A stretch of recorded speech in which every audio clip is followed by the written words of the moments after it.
Bismillahirrahmanirrahim. Assalamualaikum warahmatullahi wabarakatuh. Alhamdulillahi hamdan bila ghayah wa syukran bila nihayah. Salatan wa salaman ala Rasulillah Muhammad ibn Abdullah wa ala alihi wa sahbihi wa man tabi'ahu hudahu wa wala ma ba'd. Qala Allah Ta'ala fi kitabihil karim, a'udzu billahi minasyaitonir rajim. Khudh min amwalihim shadaqatan tutahhiruhum wa tuzakkihim biha wa shalli 'alaihim inna salataka sakanun lahum wallahu samii'un 'aliim. Para pemirsa yang dirahmati Allah, puji syukur kita naikkan kehadirat Allah Subhanahu wa taala atas rahmat dan karunia-Nya sehingga kita masih bisa mengikuti acara ini. Salawat dan salam untuk Nabi dan Rasul kita Muhammad sallallahu alaihi wasallam beserta keluarga, sahabat dan umatnya. Insyaallah kita semua merupakan bagian tak terpisahkan daripadanya. Zakat harta tabungan dan deposito, itulah judul tausiah kita kali ini.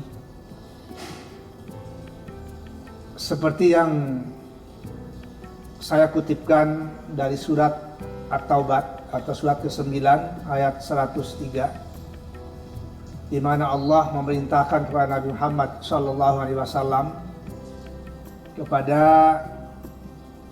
orang-orang beriman yang diberi amanat untuk itu, baik dalam kedudukannya sebagai ulil amri atau biasa diartikan dengan pemerintah yang punya kewenangan, maupun kepada panitia amil zakat, di mana Allah memerintahkan supaya orang-orang yang berwenang itu memungut, menarik atau menghimpun sebagian dari harta-harta yang dimiliki oleh orang-orang beriman dalam konteks sedekah yang fungsinya antara lain untuk membersihkan dan sekaligus menyucikan baik diri mereka, para muzaki, para mutasaddiq dan para munfik itu, maupun juga membersih-sucikan harta kekayaan yang mereka punyai.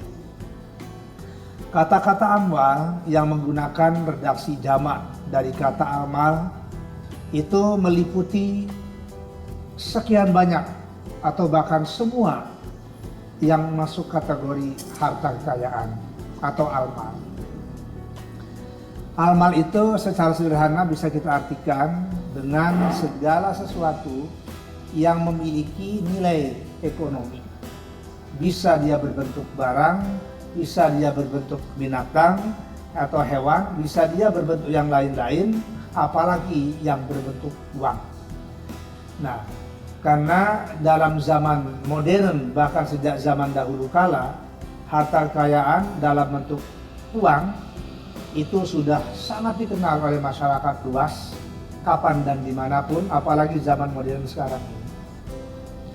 Berbeda dengan dulu, di mana uang itu pada umumnya disimpan di dalam rumah-rumah, ada yang di box misalnya di bawah tanah, ada yang di atas atap rumah, ada yang di lemari, ada yang di mana.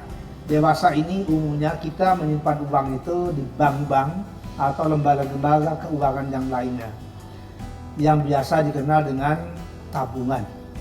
Ada juga yang dalam bentuk deposito, yang antara lain bedanya terletak pada sisi waktu pengambilan, jangka jatuh tempo pengambilan uang itu sendiri, di mana deposito waktu sudah diatur sedemikian rupa, sementara tabungan bisa dikatakan bebas, kapan saja si pemilik rekening mau mengambil, dia bisa mengambilnya.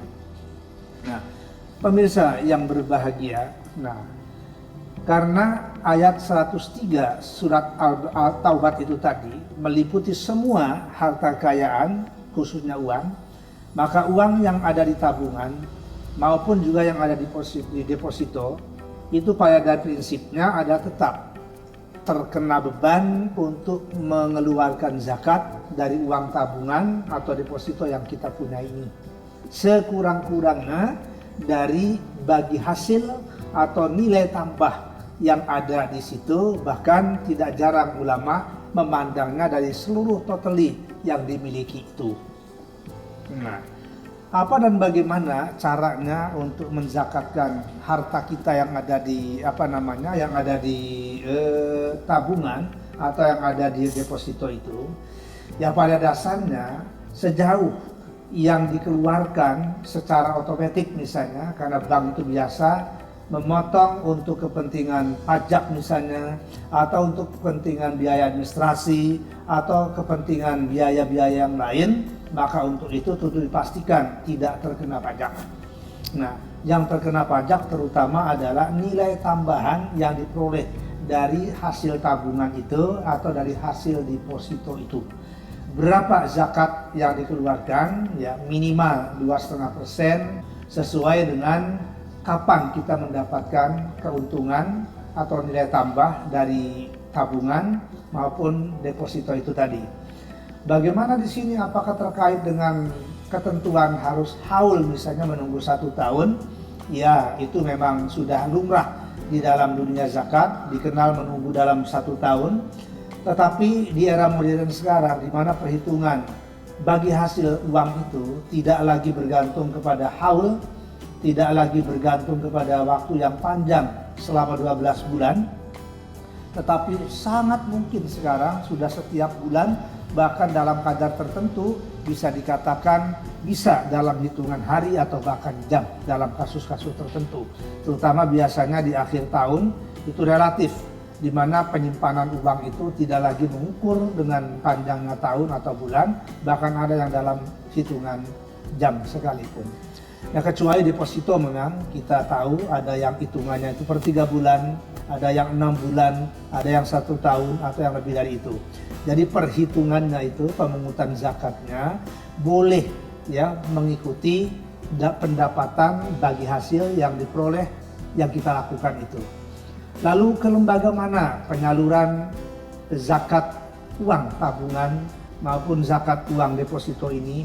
Saya kira sekarang sudah sangat banyak lembaga-lembaga amil zakat maupun badal amil zakat yang memang secara spesial, secara profesional menangani, menerima, menghitungkan, menyalurkan dan mengelola dana zakat, infak dan sodako yang diberikan oleh para pemirsa itu. Secara khusus insya Allah pada tempatnya, kalau melalui kesempatan sekarang ini, saya M. Amin Suma mengimbau kepada para pemirsa yang sudah memiliki harta kekayaan, khususnya memiliki tabungan deposito, menyalurkan zakatnya lewat lembaga amil zakat dompet duafa yang didirikan sejak tahun 1993-1996 dan sudah terpercaya di masyarakat. Dompet duafa merupakan salah satu lembaga amil zakat yang betul-betul terdepan dan dipercaya oleh masyarakat luas, tentu bersama-sama dengan lembaga-lembaga amil zakat yang lainnya. Demikian para pemirsa, ibu bapak hadirin sekalian, apa yang dapat saya sampaikan seputar masalah zakat, khususnya yang terkait dengan uang tabungan dan garis miring atau deposito yang kita punyai. Kita berharap mudah-mudahan kita semua mengamalkan yang lebih bersih, tentu ada yang lebih aman dan lebih baik. Maksudnya kita keluarkan zakat itu dari harta kita yang bersih, perolehannya melalui jalan halal, kemudian lebih aman, tentram, tanpa ada gangguan dari manapun, dan insya Allah itu akan lebih baik. Dan ingat pahala orang-orang yang memberikan zakat, infak dan sedekah itu pasti akan mendapatkan imbalan yang luar biasa dari Allah Subhanahu wa Ta'ala, bukan saja di alam akhirat kelak, tetapi insya Allah sejak di alam dunia ini kita merasakan indahnya berbagi lewat zakat, terutama zakat tabungan dan uang deposito yang kita punyai. Seraya saya, kita semua mendoakan untuk para pemirsa secara keseluruhan, kaum muslimin pada umumnya, dan kita semua masuk ke dalam kelompok-kelompok muzaki, kelompok-kelompok munfik dan kelompok-kelompok mutasaddiq. Demikian, terima kasih. Saya akhiri dengan wassalamualaikum warahmatullahi wabarakatuh. Saya zakat di dompet duafa. Indonesia move on. Sumber yang bersih, lebih aman, lebih barokah. Dipersembahkan oleh Dompet Duafa.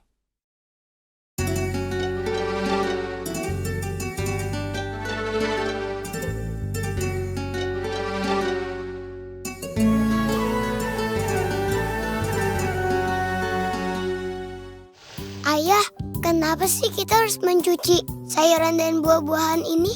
Supaya kita bisa memastikan bahwa sayur dan buah-buahan yang akan kita makan nanti sudah bersih dari segala kotoran. Oh, begitu. Bunda juga sudah transfer zakat penghasilan Bunda loh. Alhamdulillah. Ke dompet duafa kan Bunda? Ya iyalah, kita kan kalau zakat selalu ke dompet duafa. Program dan laporannya jelas, manfaatnya luas. Sumber yang bersih, lebih aman, lebih barokah. Zakat penghasilan dompet duafa. Aku ingin hartaku bukan hanya bersih, tapi juga berkah. Aku ingin bisa berbagi hari ini, sekaligus bisa bermanfaat selamanya. Aku ingin kemuliaan, tapi ridha Allah di dunia dan di akhirat nanti adalah segalanya bagiku. Ini alasanku, misiku, dan doaku. Semoga wakafku sempurnakan zakatku.